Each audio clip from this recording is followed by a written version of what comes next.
Hey guys, I just want to show you today why you can't just share a Reaper session file, .rpp file, with someone.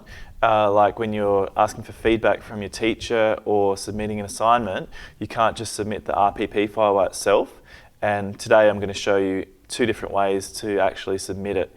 And firstly, I'm going to show you why you can't just submit the RPP. So let's have a look. Now here I've got a project. It's a bit of a quick remix of the national anthem of Australia. Anyway, it doesn't matter what it is.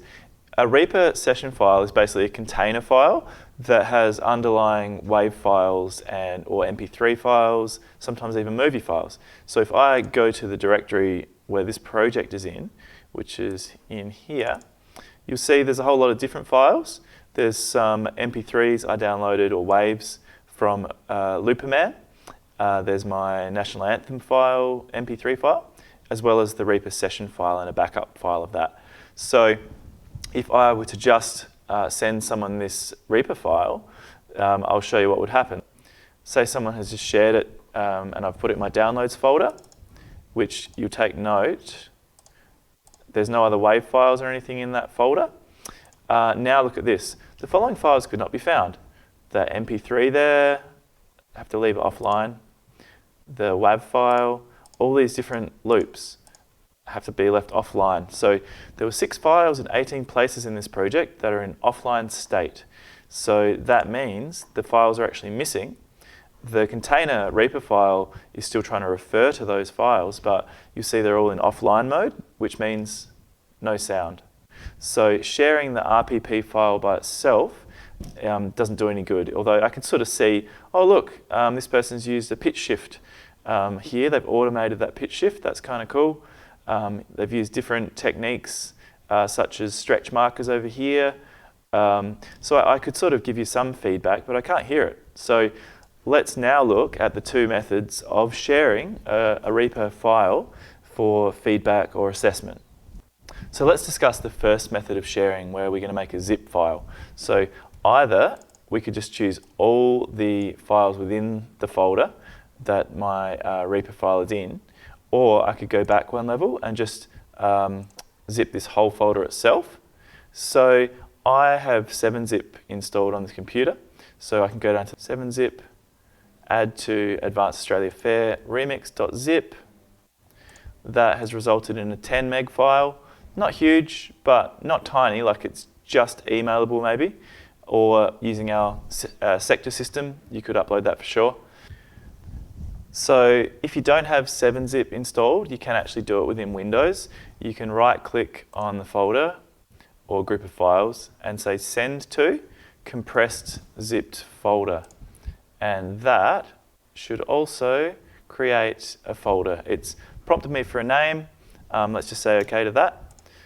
Yeah, so either with 7-zip, because I have that installed, you might have WinZip installed, or just through the send to compressed folder. And then I could share that zip file. That's the first method. Now, what are the positives of that method?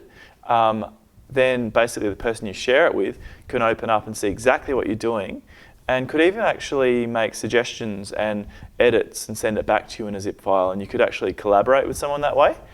And the negatives, as I've discussed, are basically the file size, and it's not quite as convenient. If someone doesn't have Reaper and you just want to share your wonderful creation with them, then you need to give them an MP3 file, which is our next method.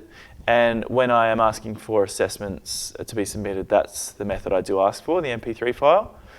Let's discuss that method now. So the second method, rendering as an MP3. You need to know this method if you ever want to create a track for publication or putting on Spotify, sharing with someone. So basically we go to File, Render. Firstly, make sure you can hear everything okay. Because when you actually have stuff like muted or soloed, that will be the same when you render it. So if I had, for example, one track soloed, like that one there soloed, this will result in a render that has silence for most of the way, not what we want. So make sure you can hear it as you want to hear it, and File, Render, then come down and change it from WAV file to MP3. WAV files are great, high quality, but they don't compress, so they're not as good for emailing. So let's go to MP3, and 128 is a pretty respectable bit rate to do it at. If you go higher, you get higher quality, but bigger file size. And if you go less, it starts to sound not quite as good. So 128, it's pretty good. Let's check the file name. So I might call it Advanced Mr. Weber, just to say that's who it's from. Check which folder it's going in. That's fine for me. And render. And you'll see it tells me, it's going to tell me how long the file is at the end of it. Strangely, it's rendering quite a long file, I believe. See how there's a lot of silence? So I'm going to cancel that. The reason that is because when I brought in the national anthem, I've got a whole lot of stuff sitting over here, all the way over till the 3-minute mark. But I don't want that. I only want this section. So let's go File, Render. See how I highlighted the time selection? Now I actually go, instead of entire project, just go time selection and then hit render, overwrite that previous one, and you'll see now it's going to fill up this window a lot quicker because it's only outputting 50 seconds worth. Okay, you could hit close here, but a good tip, hit show in Explorer, and it should pop up and actually have that file highlighted, ready to upload to Sector straight away or email to someone. So that was our second method of sharing a Reaper file with someone. This method is what I do ask for assessments, but I do ask that you take a screenshot as well, because an MP3 file, when I click it, it's just going to play. I can't actually see what you did. And to give you feedback, let's see if it works. Yep. To give you feedback, I do sort of want to see your workflow, and so let's come in here, close that.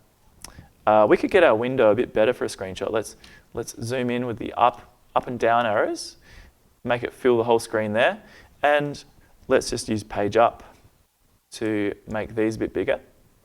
And I could either bring my mixer down a bit or even close the mixer, because I don't really need to see the mixer. I can see your knobs over here that control, or pots as we call them, that control the volume, and there's not really any great information in the mixer. So page up, and let's get this screenshot ideal. Check it out. So I can see everything I want to see in that screenshot, the whole length of the song. Don't give me a screenshot that's just zoomed way in and I can see only like a couple of bars of the song or a couple of seconds. I really do like to see the whole song and be able to comment on the arrangement and what you've done. Okay, so once again, file, render, we did that. We made an MP3 instead of a WAV file and checked whether it's the time selection or the entire project. We then hit render, making sure of our file name. And the next thing is the screenshot. So Windows, print screen. The screen should flash black like that, and then it will be in the pictures/screenshots folder. Pictures/screenshots, and the most recent file. And what you could do is actually just sort by date, and there's our most recent screenshot, which you would then share along with the MP3. Okay, so that was a pretty waffly long video, I'm sorry, but just explaining the positives and negatives of those two ways of sharing and why it's just not an option to share only the RPP file by itself, because that's a container file and I won't be able to hear anything at all. Thank you. See you guys.